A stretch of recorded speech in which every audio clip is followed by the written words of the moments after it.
29واں روزہ ہے اور اللہ نے چاہا تو آج نہیں تو کل چاند کے نظر آنے پر عید کا اعلان ہوگا۔ میرے اور آپ کے لیے فرحت اور اداسی کی ملی جلی کیفیات ہوں گی۔ عید کی خوشی، مسرت اور روزوں کے جانے پر طبیعت میں ایک اداسی کی سی کیفیت۔ ایک طرف یہ مسرت کہ شکر ہے اللہ نے روزے رکھنے کی توفیق نصیب کی، دوسری طرف یہ خدشہ کہ جس طرح کے ہمارے روزے ہیں پتہ نہیں قبول بھی ہوئے یا کہ نہیں۔ ماہ صیام کے لمحے جب اپنے اختتام کو چھو رہے ہوں تو ہماری یہ دعا، ہماری تمنا ہمارے لبوں پہ مچلنی چاہیے کہ مالک تو نے پورا ایک مہینہ ہمیں جن توفیقات سے مالا مال رکھا، پنجگانہ نمازوں کی توفیقات دی، تلاوت کلام مجید دن کے اجالوں میں اور رات کی تنہائیوں میں میسر رہی، اور امور خیر جو ہم بجا لاتے رہے تو نے ہمیں توفیق دی، تو کہیں ایسا نہ ہو کہ ماہ صیام کے گزرنے کے بعد ہمارے یہ معمولات، ہماری زندگی کا یہ خیر برا انداز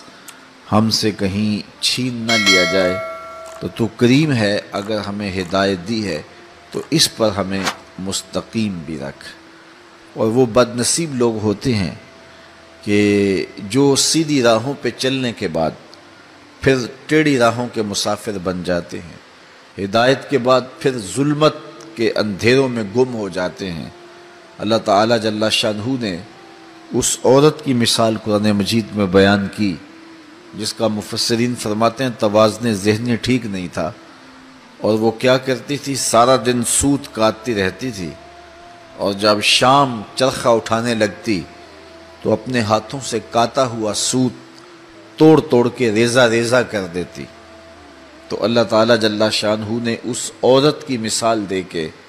اپنی مخلوق کو سمجھایا کہ تم بھی اس عورت کی طرح نہ ہو جانا جو اپنے دن بھر کی کمائی کو شام کے وقت اپنے ہاتھوں سے ادھیڑ دیتی ہے اور کاتا ہوا سوت دوبارہ ریزہ ریزہ اور پرزہ پرزہ کر دیتی ہے، تو سارے دن کی محنت اکاذت چلی جاتی ہے۔ تو کہیں اے ایمان والو، میرے رسول کے دامن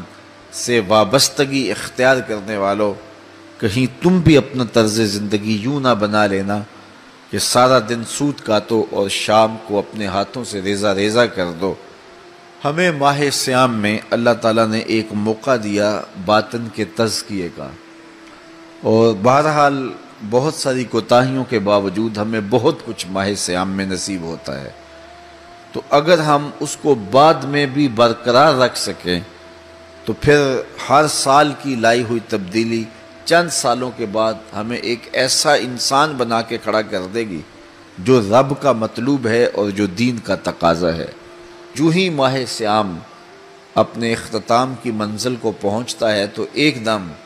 جو ہے وہ بدی کا ماحول پھر پھیلنے لگ جاتا ہے۔ اس لیے جو ہے ہمیں اپنی کی ہوئی کمائی کو برباد نہیں کر دینا چاہیے، بلکہ اس محنت کی حفاظت کرنی چاہیے۔ حضرت عمر رضی اللہ تعالی عنہ عید کے دن رو رہے تھے، تو کسی نے کہا کہ آج تو مسرتوں بڑا دن ہے تو تم رو رہے ہو؟ تو فرمانے لگے کہ مجھے نہیں پتا کہ یہ یوم عید ہے یا یوم وعید ہے۔ تو کہا یہ کیا بات آپ نے کر دی؟ تو فرمانے لگے کہ اگر تو میرے روزے قبول ہو گئے ہیں تو پھر تو یوم عید ہے، اور اگر نہیں ہیں تو پھر عید کے دن منہ پہ مار دیے جاتے ہیں تو پھر یوم وعید ہوتا ہے، اور میں نہیں جانتا کہ میں مقبولین میں سے ہوں یا مطرودین میں سے ہوں، میں قبول کر دیا گیا ہوں یا رد کر دیا گیا ہوں۔ تو اس لیے یہ خدشہ بھی اپنی جگہ پہ، اور یہ توفیق نصیب ہوئی اس کی قبولیت کی امید بھی اپنی جگہ پہ، لیکن جو تیسری چیز ہے وہ بھی یہاں بیان فرمائی کہ بس جو توفیق تمہیں نصیب کر دی گئی، خیر کے امور کی توفیقات سے تمہیں نواز دیا گیا، اب اس کے چھن جانے کا خوف بھی تمہارے ساتھ لگا رہنا چاہیے، اور تم اللہ سے دعا مانگ کر اس خوف کا دفیہ کر سکتے ہو، تاکہ وہ ایک حصار بن جائے دعا تمہارے لیے، اور روک بن جائے تمہارے لیے، اور تمہاری کی ہوئی کمائی کہیں لٹنے نہ پائے۔